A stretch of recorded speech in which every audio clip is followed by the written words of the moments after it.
This week on J&J Outdoors, we are packing up the truck and heading to Ohio to see my good friend Tom McCombs.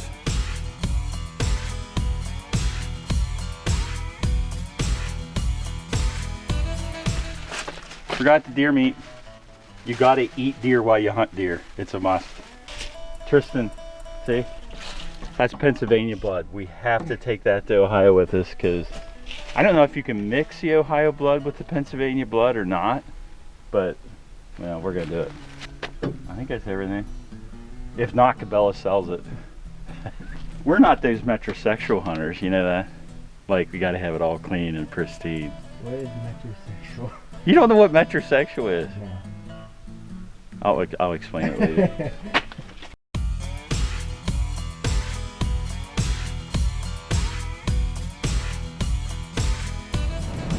Okay, where we at? Ohio. O-H-I-O. Land of the big boys.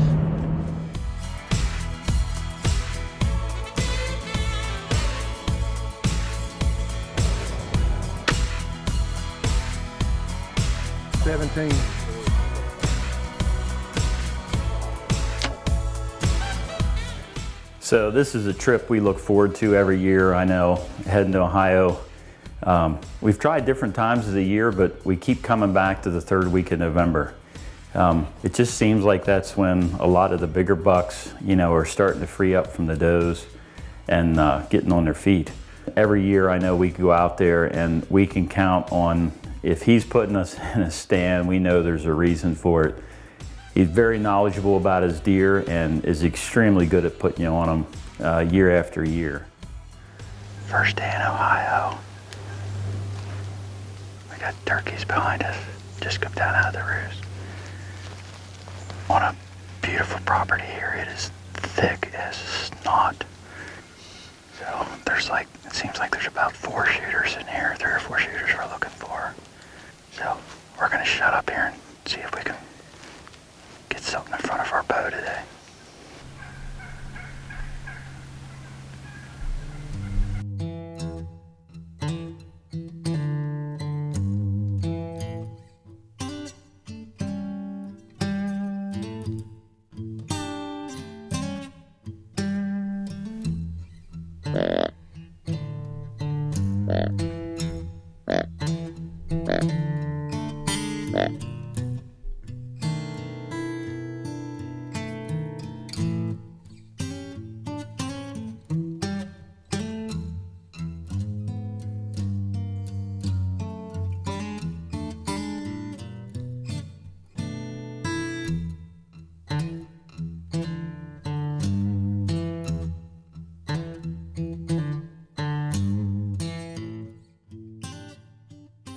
This is courtesy of Mike. Thanks, Mike. We forgot our lunch this morning. Mike makes a good sandwich.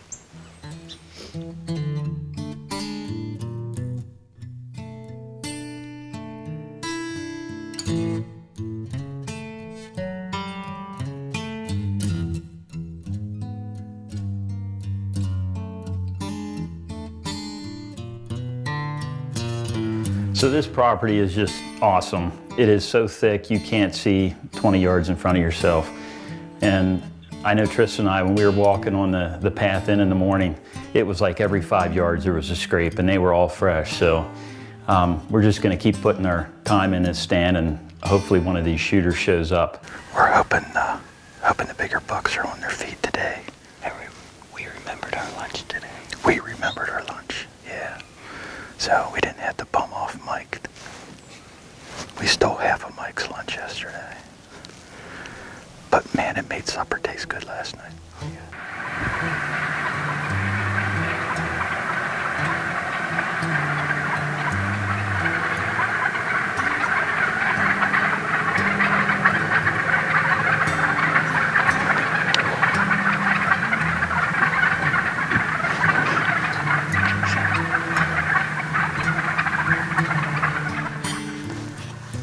I forgot to mention,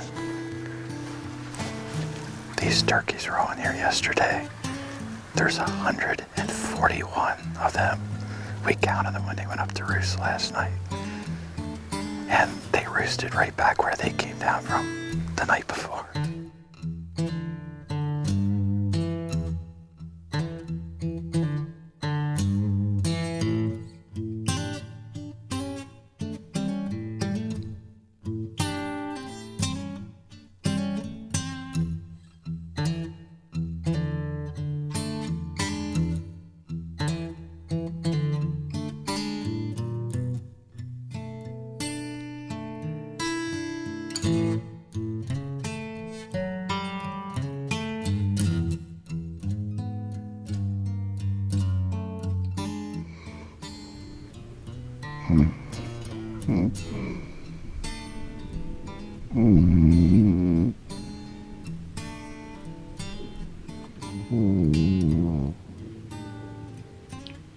Stay tuned.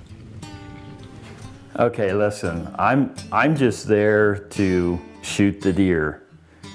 Tristin is the designated watchdog, so he's supposed to wake me up and I just shoot the bucks. I mean, that's right. That's all I do.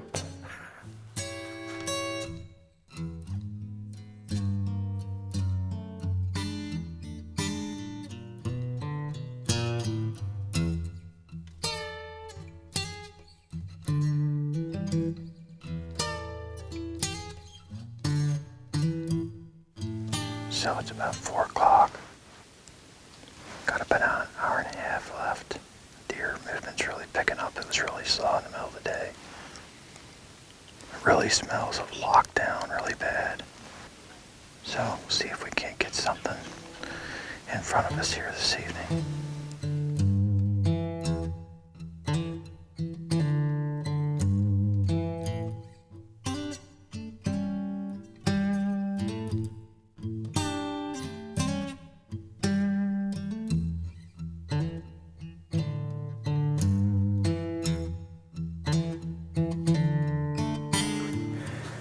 You know, what's funny is a lot of these bucks are bucks that we would love to see in Pennsylvania, and in Ohio it's totally off limits. It's not even close to what you're looking for. So we're just going to keep putting our time in. Actually going to move to a different stand. The wind changed at that spot and need to move out of there and move to a different spot. So it's third week in November. You just got to wait for those does to come off the bucks and hopefully get a big one in front of us.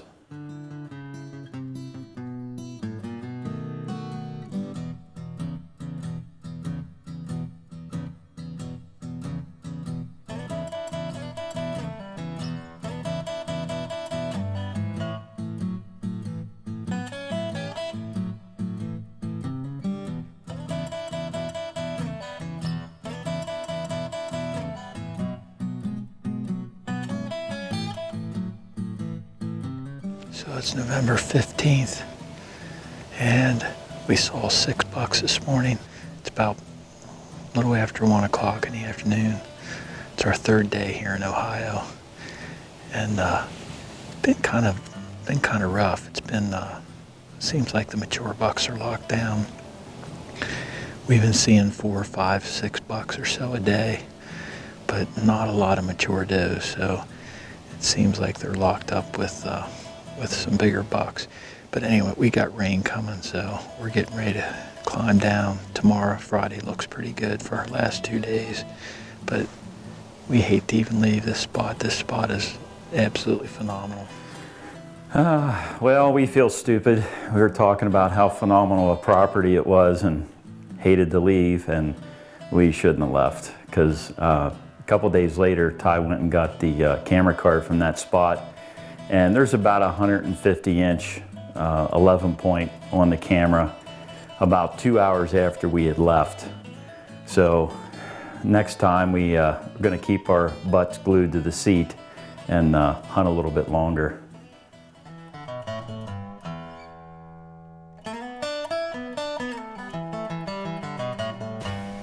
Okay, so it's day number 4 here in Ohio. We're on kind of on a fence row, pasture field, and we got a lot of hardwoods here on the other side and some real thick stuff up above us. We got 2 days here to get it done, so our hopes are high here. 2 does coming up out of the hollow.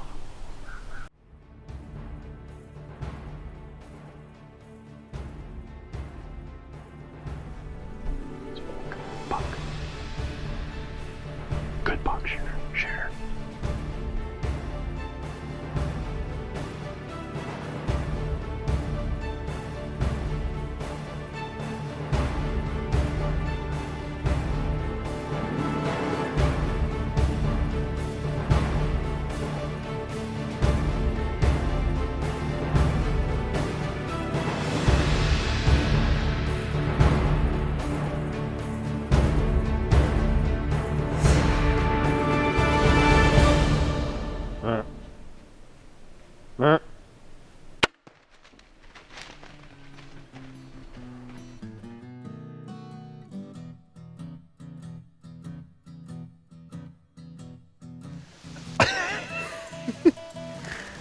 Dude.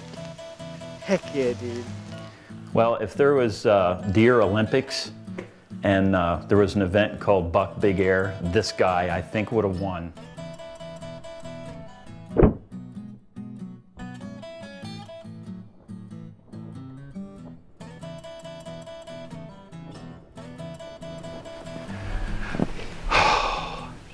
That's what we're looking for. That is what we're looking for. We've been waiting all week. They've been on lockdown like crazy. First thing here this morning. Tom McCombs, Whitetail Outfitters of Ohio. We had to hang this extra stand for Tristin, and it's an old shagbark hickory. And this thing's pretty rough.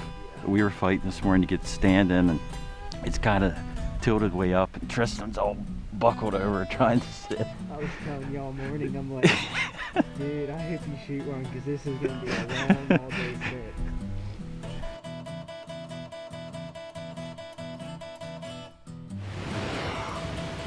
Guess got a little too excited getting out of the tree stand. Kind of pulled my backpack off and knocked my crossbow off the hook, and it kind of took a little ride. And that is the result. Other than that, it just kind of busted up my vortex quiver. It hit flat, but anyway, this is the real stuff we're showing anyway, because this is actually what happens in real life. And honestly, it probably still shoots better than Yeah, most other crossbows. exactly.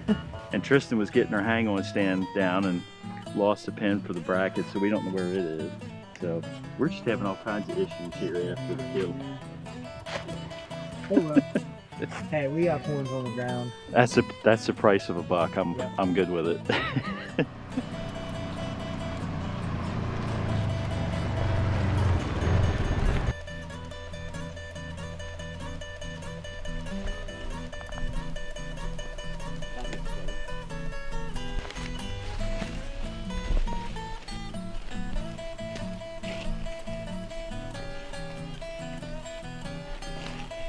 Start tracking, and we think what's going on is a liver shot, and we're pretty sure we jumped him out of the first bed, which wasn't good.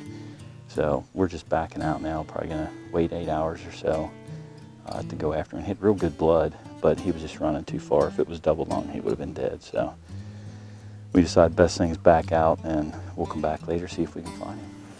So anybody that's hunted a while has had this happen to them, and it's that horrible feeling of, it's like being in a hockey game and being sent to the penalty box, but instead of for 2 minutes, it's for 8 hours.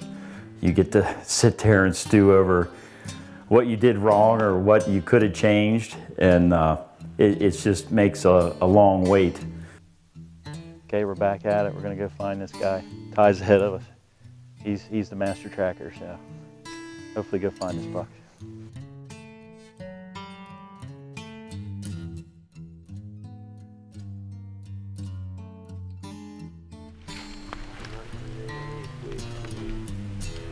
So we tracked this buck up into this thicket, and I'm sure everybody's been in this place before, tracking a deer where you feel like I should not be in this spot right now. Well, just about the time we reached that spot, we jumped him again. He took off down across the hill, and you know, we're left standing there scratching our heads wondering why we went in too soon. But it's always a hard decision, but looks like we're gonna have to wait a little bit longer.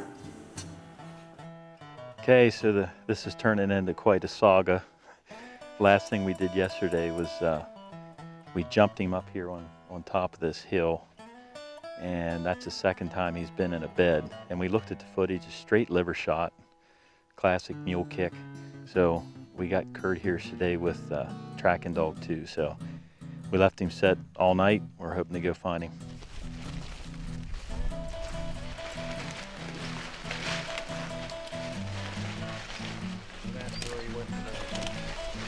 I didn't go any further than that. Yeah, he may have to search around a little bit. Oh, right here's blood too. All over this.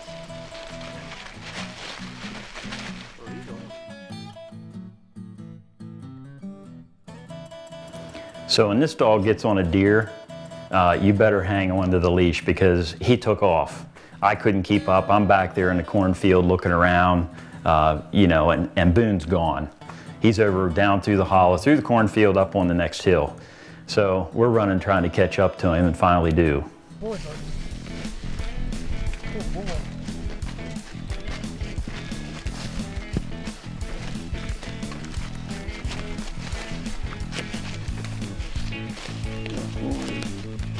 Good boy. Good boy.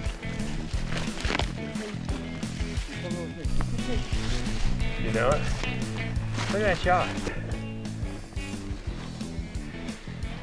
Who's the happy guy? This guy. Thanks to Ty and Kurt and Boone here. This deer should not have run that far. Dude, I can't believe that deer went that long.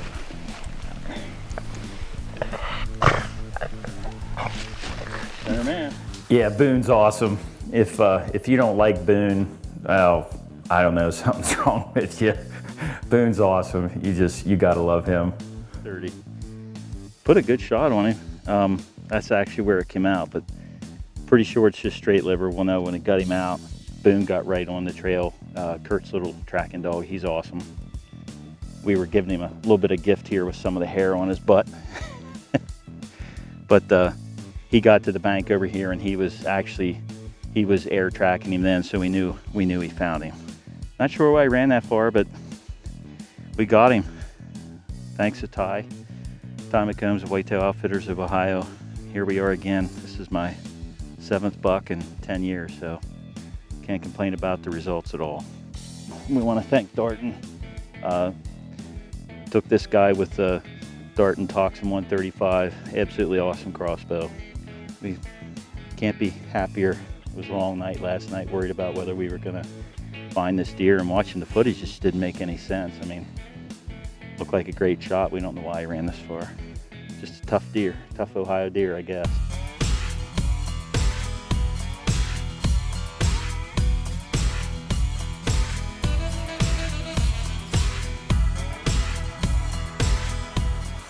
So Ty, Kurt, Tristin, thank you guys for sticking with tracking this buck. It would have been really hard by myself, so I'm glad you guys stuck with it and we found him. And want to thank Ty, his mom Cindy, she and Ty's wife Tammy cooked the meals and put up with us guys in camp, and you will not go away hungry. Even if you don't see deer, you're gonna have a good day just because of supper. So, but we really want to thank you guys for everything, your hospitality, the quality of deer hunting, just the whole experience. And we're looking forward to being back again next year, that's for sure.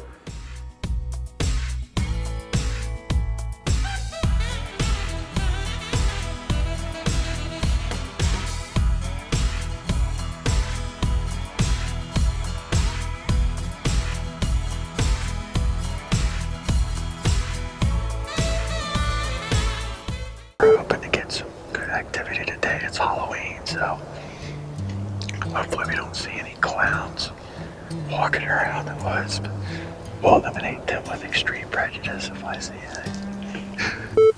This week on J&J Outdoors, we're heading nowhere. So, yeah, Ty said he was gonna gar hole me. You know, that doesn't make any sense, gar hole you, does it? Because people actually go fishing for gar and bow fishing for gar. So if there's a gar hole and you're looking for gar, then you want to be in the gar hole. All right. Never mind. Go ahead and stop it because this sounds kind of stupid.